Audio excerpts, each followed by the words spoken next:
DocTalk is brought to you by Merck Animal Health, the science of healthier animals. Hey folks, thanks for joining me today on DocTalk. It's going to be a fun show. It's going to be a different show. I've got two veterinary students from Iowa State University. We have Kelsey Deaver and we have Laura Pelzel. And these two veterinary students are in a new program at Iowa State's College Veterinary Medicine called the Leadership Internship. And the thing that they're focusing on with Dean Dan Grooms is they're going to focus on rural vet shortage. We're going to talk about some things that we usually don't talk about, whether it's how to attract people to rural communities, understanding some of the fears that male and female veterinarians have. We're going to talk about some of the gender issues, and we're going to talk about what we need to do in rural communities, because some of the veterinarians have hair as gray as mine, and they aren't getting any younger. Stay tuned. Kim Mannering with Hardy Insurance. Today we will talk about employee safety and work comp coverage. On your farm, do you ask your friends to come help? Are they considered employees or neighbors helping neighbors? Did you know that you can be held responsible just as if it's a work comp accident? Give me a call, we can discuss. 316-945-6733. Closed captioning brought to you by VetGun with Amel and new AMA Abamectin Vet Caps, the 1-2 punch against hornfly resistance from AgriLabs.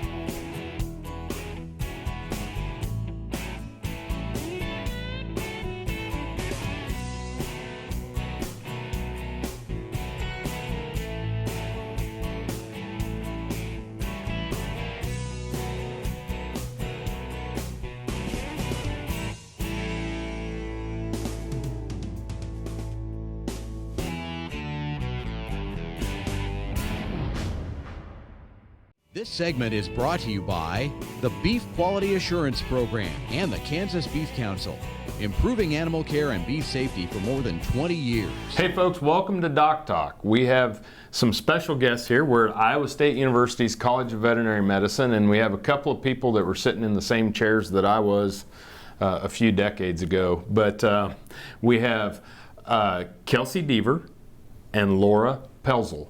And they're both veterinary students here at Iowa State University's College of Veterinary Medicine, but they have been chosen to be in a leadership internship. And one of the things that, as we've discussed throughout the day, is that we go through and we learn how to be veterinarians, we learn how to do different things, but when it comes down to running a clinic or being a member of a community, that leadership is a big issue. And something that is important for all of us. And so kind of tell me how you got into this leadership internship. I guess Dr. Grooms, who's the dean here at Iowa State, offered this internship because he thought it was important to bring leadership into the veterinary community. And so we offered this, and we both applied, and he thought we were good candidates. So yeah, we got the job. And I like what you were talking about, leadership being, a lot of times when you say leadership, you think of like a CEO, president, and stuff like that. But leadership can be anything as being part of the school parents group. It can be just getting involved in the Iowa Farm Bureau, the Cattlemen's Association. It can be anything. It doesn't have to be, you don't have to be the president. You can just have, even a minor role is leadership. Just getting involved in organizations like that is so important. Yeah, we in veterinary medicine understand that it's a servant leadership calling to serve our neighbors and their animals, and so it's important. And so what are some of the focuses that y'all are developing or working on this summer? The first thing we did for leadership, we went to the veterinary leadership experience. It was in Idaho. And so we spent a week there out in the woods, got to meet students from all over the country and even Canada, Australia. So that was super interesting, getting to hear their stories. And learning about leadership. Learn that everybody's got the same Yes. same issues and the same joys and concerns. It's just in different parts of the world. And then you're taking on an initiative here in looking at rural veterinary practice, right? Yeah, so rural lifestyle has changed a lot over time. There's been some changes in the agriculture industry has affected veterinary medicine, such as consolidation of farms. And so all of those changes do affect the vet industry as well. So we're noticing some areas are underserved for veterinarians, or producers are having to travel far, or veterinarians are having to travel far to get those veterinary services met. So there are shortages in those areas. Absolutely, and we see it all across the country, and it's something I have a passion for. Obviously, part of the reason why we do DocTalk is to give exposure to things that farmers and ranchers can be doing to work with their veterinarians, and veterinarians can use it as a resource to work with their producers. So far, some of the things that we've discussed about rural veterinary medicine, what are some of, just give me some quick down and quick ideas of what you've been running into so far. A lot has to do with salary, and people are not expecting to make very much out in rural communities. And we've been just kind of looking into that and seeing if that's really an issue, or if there is a salary out there and students just don't know that. A lot of people don't want to go to rural areas if they have no ties to it. If they haven't lived there. No family ties, yeah. It's definitely a lifestyle difference. Any other? Yeah, another big one is definitely on-call, working weekends. It's something that there's animals don't know the 8 to 5 job. Things are gonna happen at any time of the day or night, and so having to be on call 24/7, 365 is really rough lifestyle to get around, especially for new graduates who are hopefully starting families. You bet. Well, folks, this is something that we all have a passion. We all need to support the veterinary profession.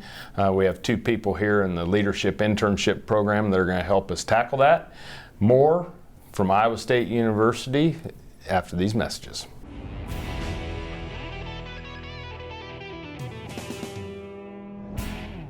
Hey folks, Dr. Dan here. Welcome to Cattle First, as sponsored by Beringer Ingelheim Vet Medica.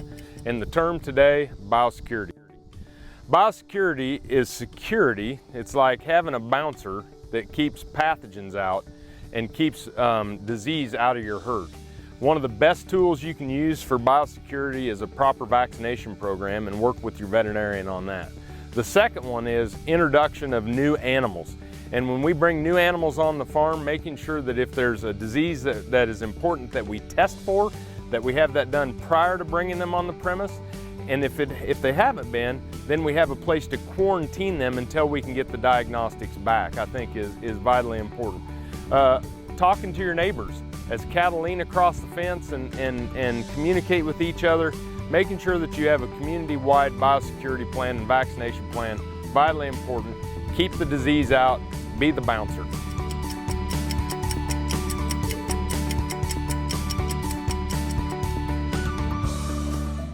You don't have to be a farmer or rancher to become a Kansas Farm Bureau member. Anyone can join.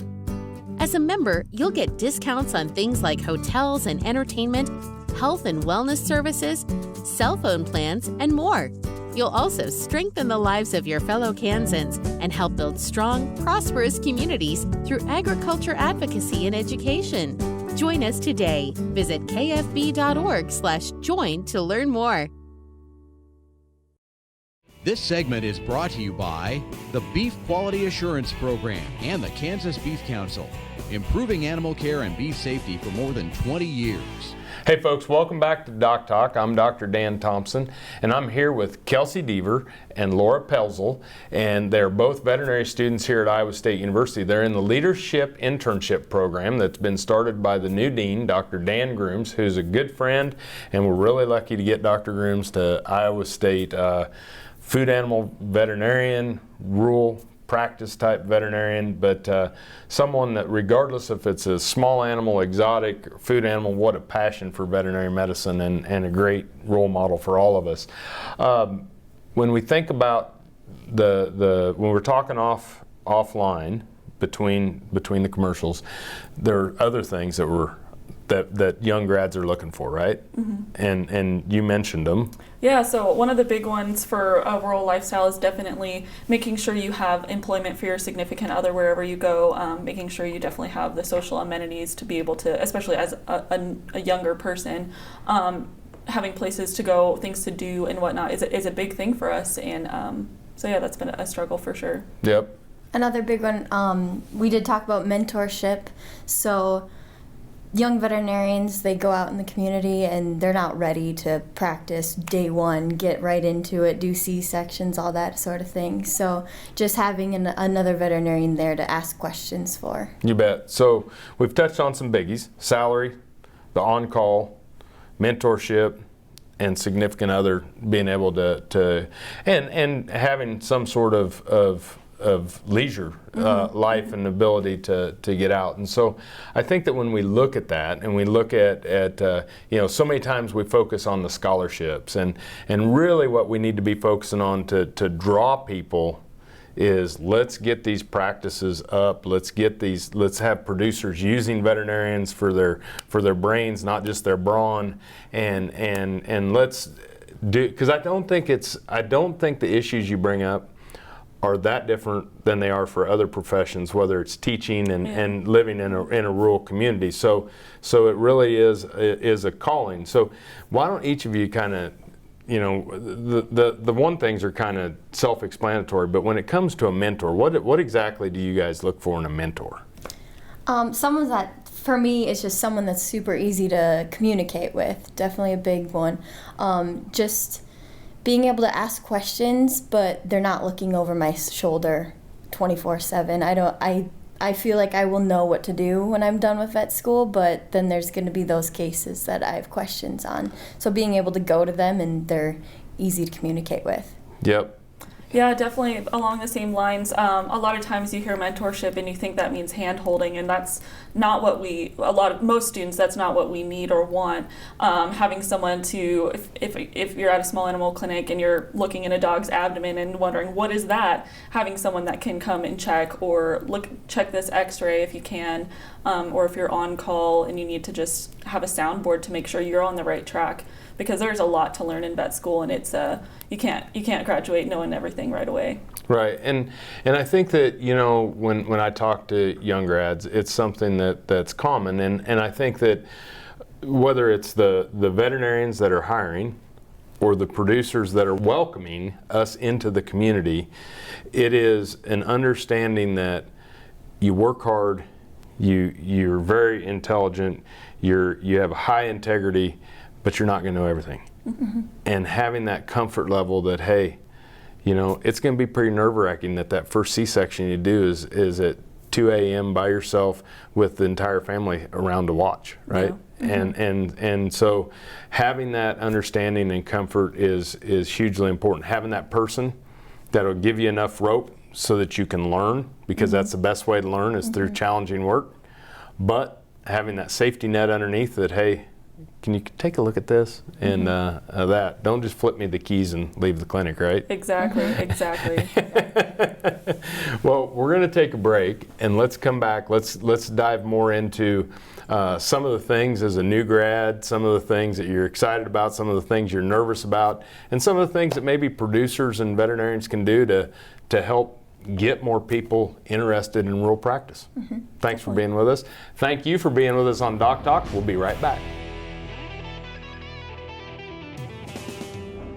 Join us for the 15th annual Fall Bull Sale at Gardner Angus Ranch, Monday, September 30th at 9 a.m., featuring approximately 450 registered bulls, 160 registered females, including 35 cows and 125 heifers, and 300 bred commercial females. These are elite herd sire prospects and rank in the top percentiles of the Angus breed for calving ease, growth, and in-product merit. Catalog will be available at GardnerAngus.com. Register for online bidding at liveauction.tv. It's business as usual, producing value-added seed stock that provides opportunities for profitability regardless of our customers' chosen marketing endpoint. See you in September at the ranch. When it comes to stopping hornflies, cattlemen love their vet gun. Today they love it even more because VetGun now has a 1-2 punch with 2 VetCap insecticides. New AIM-A abamectin can be used in rotation with AIM-L for effective in-season control. Each delivers a unique mode of action to manage hornfly resistance. So start your in-season rotation program with AIM-L and new AIM-A abamectin VetCaps from AgriLabs. When you're in the cattle business, no matter how much it's a business, it still starts with cattle. It's this basic notion that sits at the core of how we approach things at Boehringer Ingelheim. We understand when you put the cattle first, it just naturally leads to doing the right things. If you want to do well in this business, you start by doing right. Take care of the cattle, and they'll take care of you. Valley Vet Supply is devoted to providing information and professional quality products at reasonable prices. Valley Vet Supply.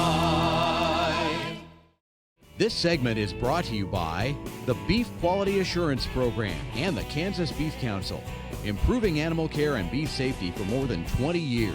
Hey folks, welcome back to DocTalk. I'm Dr. Dan Thompson. We're here at Iowa State University, and I'm here with Kelsey Deaver and with Laura Pelzel, and they're both veterinary students here at Iowa State University, which I have a strong passion for, being an alumni of this university.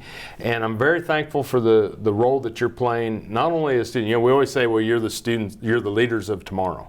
Well, you're showing us that y'all are leaders today, and I'm very appreciative.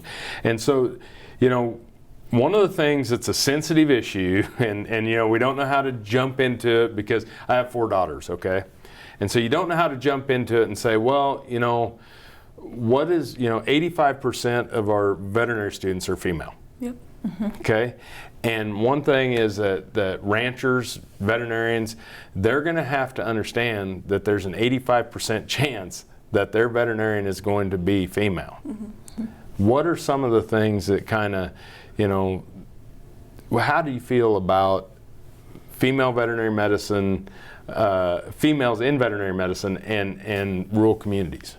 Well, one of the top concerns that has been mentioned from the research we've done is definitely safety going into a rural vet. A lot of times when you're on these on-calls, you're by yourself, often in the middle of the night, so safety can be a huge concern for us. We don't always know what we're walking into or driving into when we're going on call. So that's a huge thing to just go somewhere and feel safe. It's a safe environment. Going into someone's home isn't something I want to do, or just being in a safe community, I guess. Yep. Absolutely. And Laura? I guess just you think of a woman and you don't think of her being out on the farm, palpating cows, doing preg checks. So sometimes people don't expect you to do that, and that is something I personally want to do. That is one of my passions. So they kind of just expect the men to take over that position. So I think just changing the mindset on that. So, I mean, you touch on some things, and I've had recent graduates, you know, that talk about, you know, one of the things they didn't appreciate when they got on the farm was, you know, some of the sexual innuendos because they're female, and you know, I think it gets back to agriculture in general. We are seeing, whether we see a lot of women ranchers. We're seeing a lot of women that farm, and we see women that are in veterinary medicine. And so while we're a tradition-based industry and profession, things are changing. And if you want to have a veterinarian in your community, we're going to have to understand that women and men can do these jobs equally, and that we all need to be paid the same, and we need to be treated the same respect, and I think that carries a lot of weight both ways, right? Because it just takes one bad apple to spoil the bunch, and we see that in agriculture all the time. And so I welcome you to the profession, and I'm excited about this. What are some of the things that you've heard, like whether you've talked to veterinarians that are out in practice or that when it comes down to the gender issues? I guess personally, when I've been on the farm, I've been like people have made comments about how I have my fingernails painted, and I kind of felt like I just had to prove myself then, which is, I mean, I enjoyed that. I enjoy proving that I am good as everybody else. So that was something that it was okay with me, but if it would be constant, it would wear on me. So definitely, yeah, it wears down after a while. We can laugh about a little joke here and there, and we can speak up for ourselves every once in a while, but when it's on a consistent basis, it does wear you down a little bit. Yeah, well, it gets back to we're all learning, and we're all going to go through adjustments, but I have no doubt both of you are going to be tremendous, and the veterinary profession is in good hands coming in the future. Folks, when we get back, we're going to do a wrap-up here with Kelsey and Laura. Thanks for joining us here on DocTalk.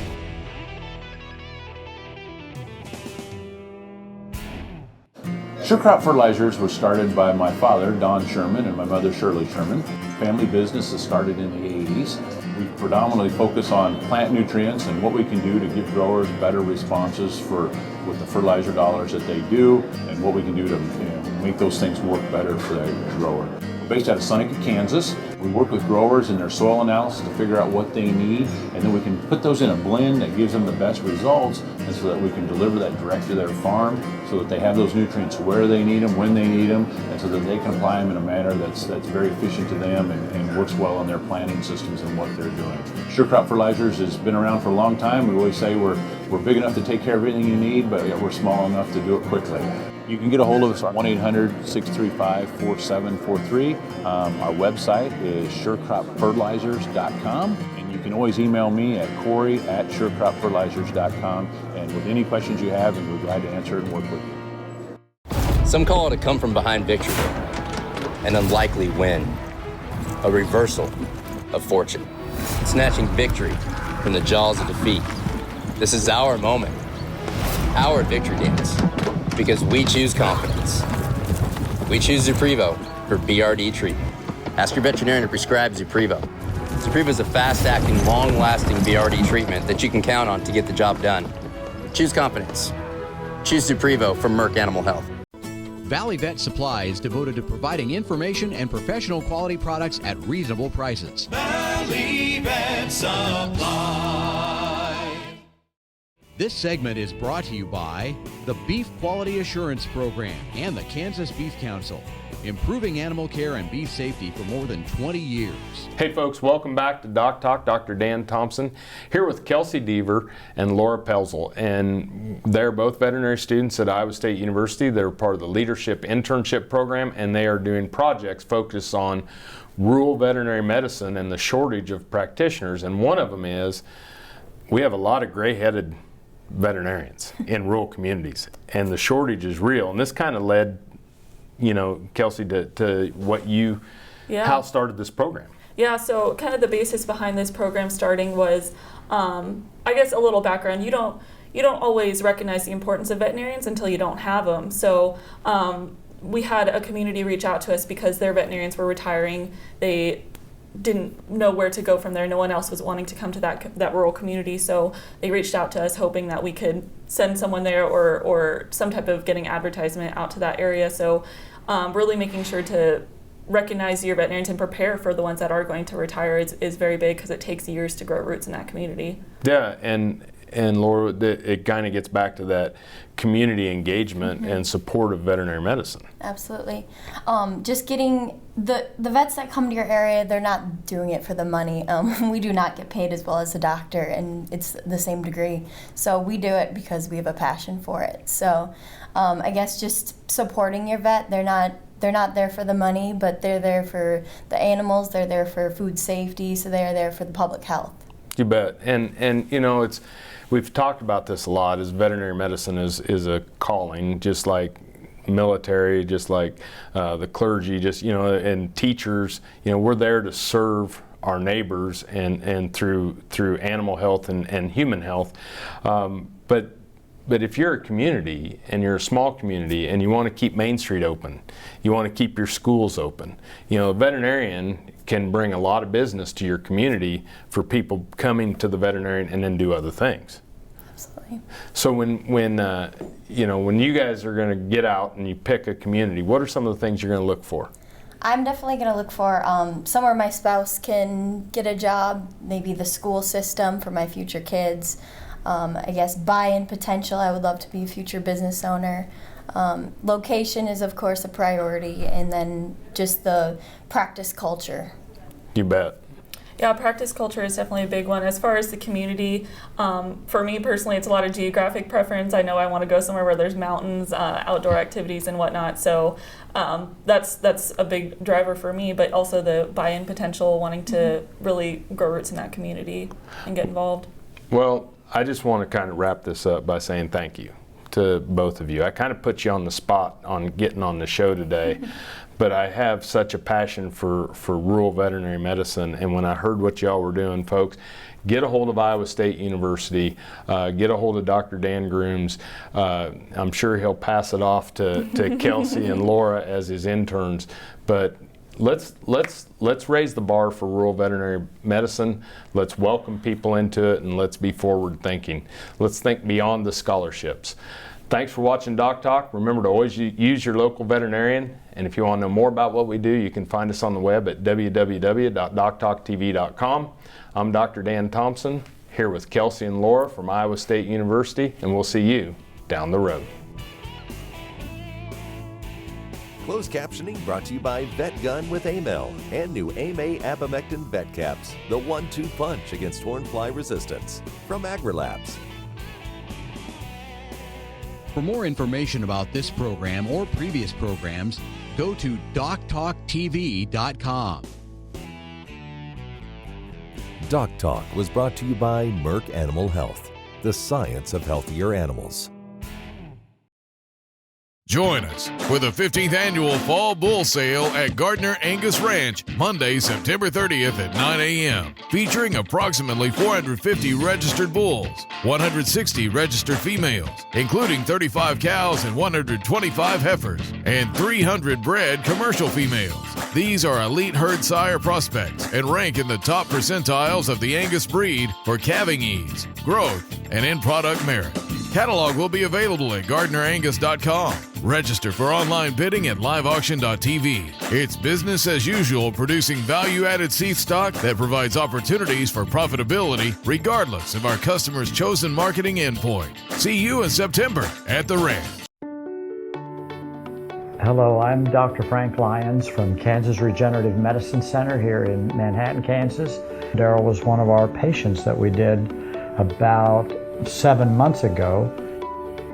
I dug trees by hand for years and years and years. In the process, I wore out my rotator cuff. But when I learned about this process, I thought if there's a way to get rid of this pain, then I want to do it. So we did it, and it worked. I'm not going to go out and take trees with a shovel anymore, but I can do the things that I want to do now.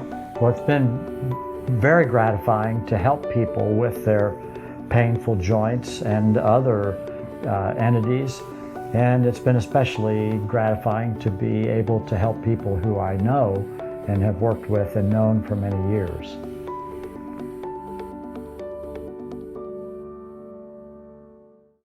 Valley Vet Supply is devoted to providing information and professional quality products at reasonable prices.